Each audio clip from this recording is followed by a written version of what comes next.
Welcome back to the secret underground lair. So today on our Worktable Sawmill, I have one of two ash logs that need to be milled. These two logs came from the same tree, the same physical tree, and that tree was taken down during an ice storm that we had in the late spring. We're now into October, late October, and I've had these logs kind of sitting there waiting to be accessed. So waiting to be milled rather. So today's the day they get milled, at least one of them. And I've got it set up here on the Worktable Sawmill. I'm going to do a little bit of trimming on this and then flip it over. What I'm going to do is I'm going to use the chainsaw and cut off this knot that has become quite a large sticky outy bit, as you can see there. And in fact, what I want to be doing is having this face down to mill the other side first with a flat edge, and I can turn it over and trim some of that off. But I'm going to start by trimming that little knot off down here, roll it over, and then I'll probably try debarking some of this log if I can. There's quite a bit of moss on it, and it's been sitting outside for a while, so I would like to get rid of the bark if I can. Before milling the wood. That'll preserve the blade a little better. That's our adventure for today. I've lopped that little knot off the bottom of the log here, rolled it over, and I'm ready to make a cut. I took a stab at debarking, but I think the juice is not worth the squeeze. So I'm just going to mill it as is. I'll probably have a few bugs running out of this as we go, but that's the nature of a log resting outside for a few months. Anyway, ready to start milling, but first, a bite of lunch.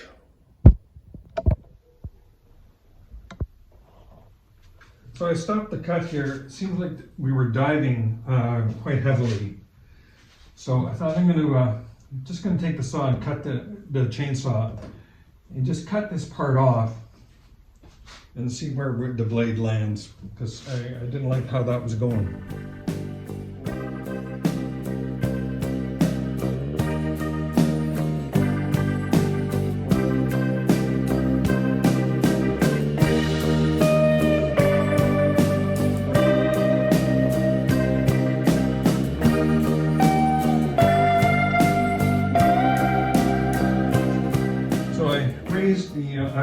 Having cut this off, I can see the blade had drifted almost 1/4 of an inch at this point. The cut has become quite rippled right here.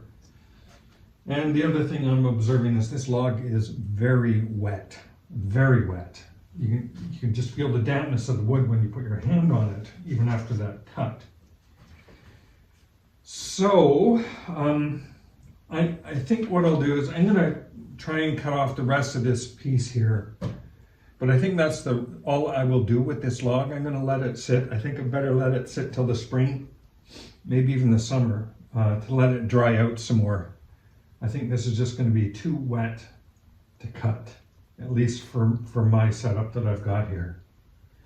So I'll just try and resume and see how we do with this.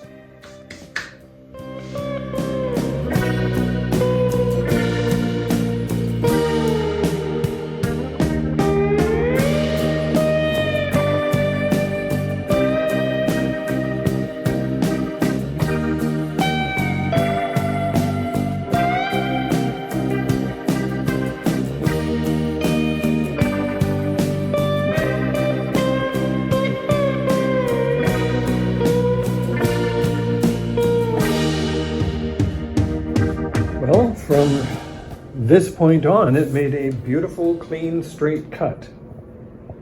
So perhaps I was just going a little too fast. It's been a little while since I've used the saw, so I might have been going a little bit fast for this very hard wood, hard and wet wood. So I might try and make another pass. I'll probably just go down maybe an inch. I just want to get beyond this cut that I made with the chainsaw. So if I go down a little bit and just kind of clean that up, we might have something a little bit better to work with. But I'll try that again, but just this time running very slowly.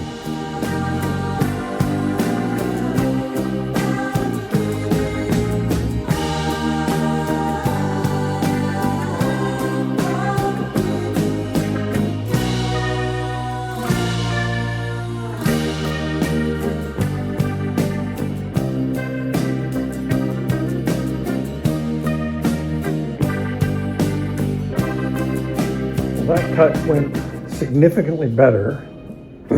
No drifting at all. A little wee bit as we went over that knot, but generally very good. It is and I slowed the blade down considerably, down to be about 2 inches per minute. So it was going very, very, very slowly, but it did make a straight cut. Like I said, this is very hard wood, and it is quite wet. But it's a lovely piece of clear ash there. I think we could make something out of that.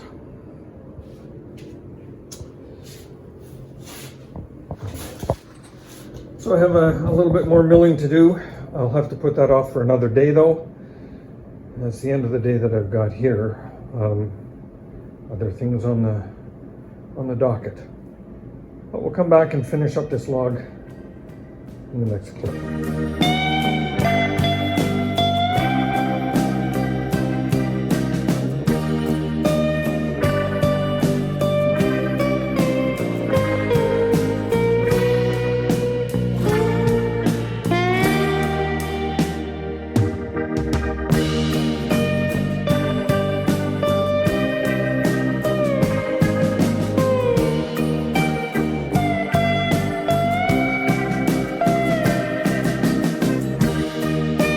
Able to get another piece cut off here, so I went full 5/4 on this slab here, and yeah, it turned out beautifully.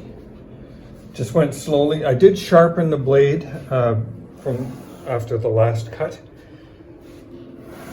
and I just went really slowly on this cut again, doing about 2 inches a minute, and that just came out wonderfully. I don't think I could get any better than that.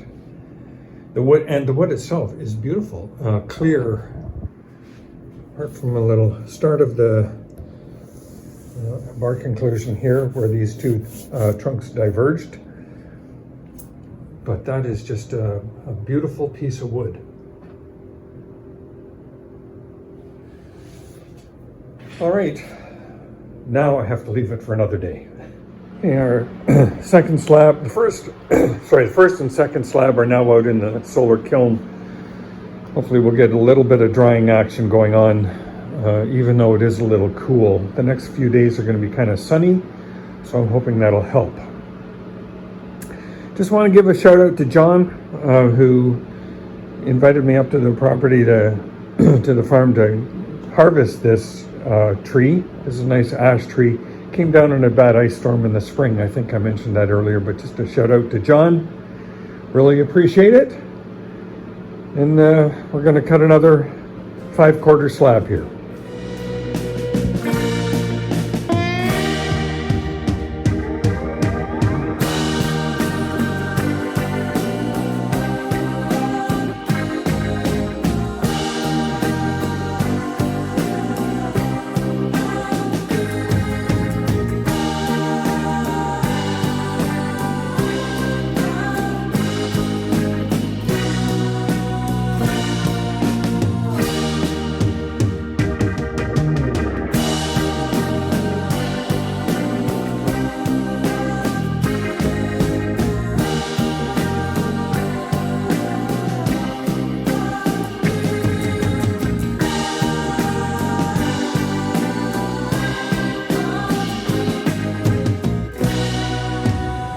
Well, that cut went very well.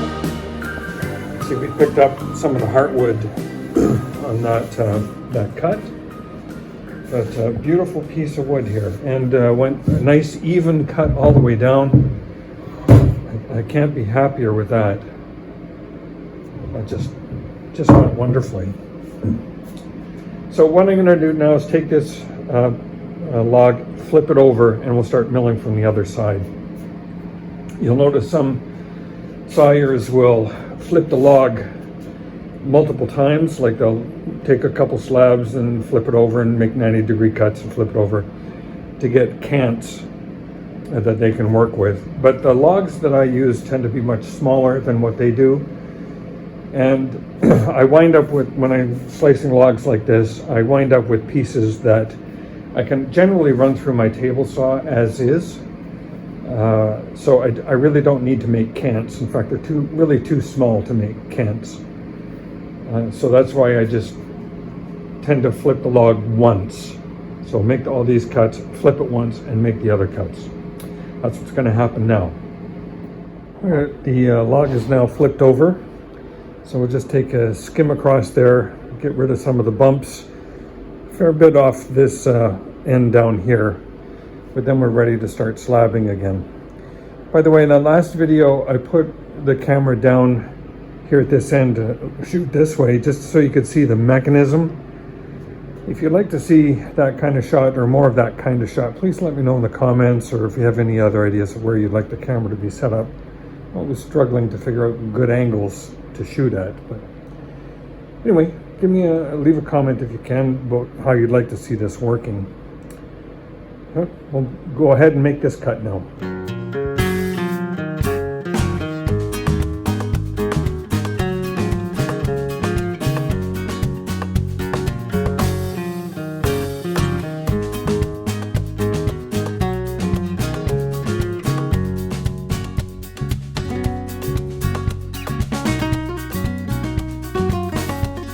Making good progress on this cut. I do like just kind of going the slow and steady. Works really well, but you get used to all the noises and squeaks and everything that the machine makes. I started hearing a big thumping noise going on. What I've learned is that the tire on the idler wheel is coming apart, so I'm going to have to replace that. I want to do that before I continue. I don't want that tire to blow apart. So, do a little bit of fix on the saw, and we'll come back and finish off this log.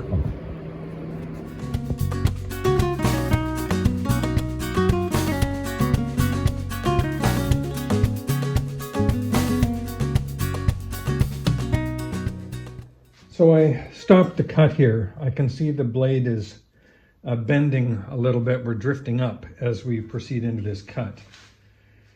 I'll tell you a little bit about what's happened here in terms of the end of the last cut, the start of this one. In the last cut, the tire on my idler wheel was coming apart, so you saw me stop, and I put a new tire on here.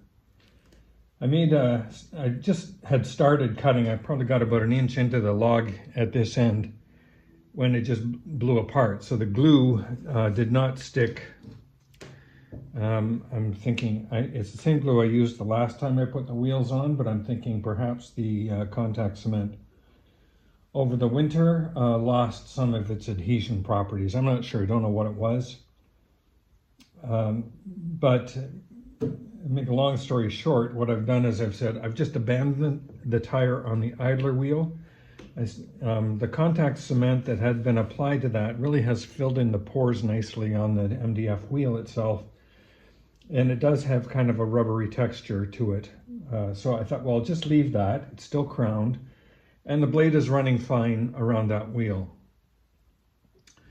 I took the opportunity to glue the tire down on this wheel over here, and that seems to be going okay. But I think in the process of ramming through this, cutting into the sides of the blade guard, I think I may have dulled the blade a little bit. So I'm going to back it out, sharpen it, and then start this cut again.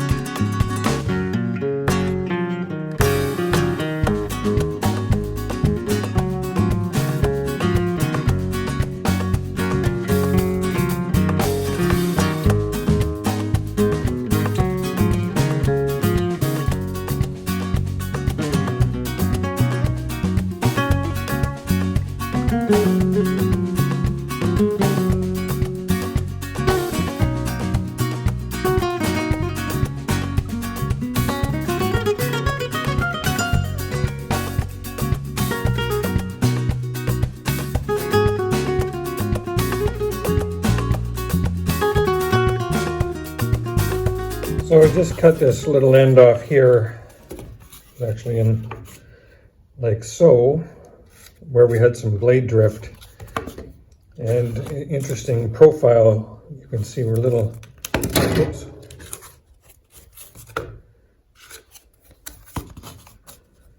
Very thin on this edge, thicker in the middle, very thin on this edge. Much like a dinosaur theory by Anne Elk. Anyway, so sharpening the blade made a huge difference. The rest of the cut went really well, nice and straight. And we have a fairly decent piece of lumber coming out of this. So I'm going to make one more cut, 1.25 inches. That'll make the bottom piece with the pith in it, probably about 1.5 inches. But I can use portions of that for something else. So one more cut and we'll call this log done. By the way, the moisture content on this piece is off the scale. My moisture meter can detect up to 35% moisture. This is beyond 35%. So I am going to wait before cutting the second log. The sibling of this one came from the same tree, but I'm going to wait a little bit. I'll probably do that in the spring. Give it a chance to dry out a little bit over the winter. Anywho, we'll set up, we'll do one more cut.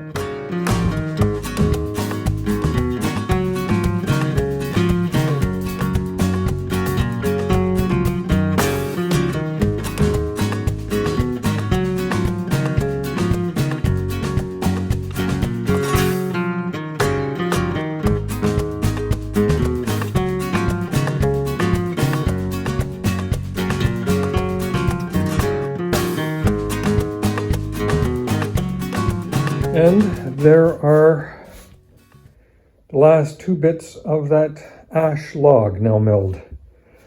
Just some really interesting grain up through here, a little bit of bark inclusion, a knot with a little heartwood, a little bit of heartwood here, another bit of bark inclusion. So this will make some interesting furniture eventually. But we'll put this in the wood kiln, the solar kiln, let it dry for a while. And we probably won't be getting onto this for some time because, as I mentioned, this is really, really wet wood. But there we are, Worktable Sawmill back in operation.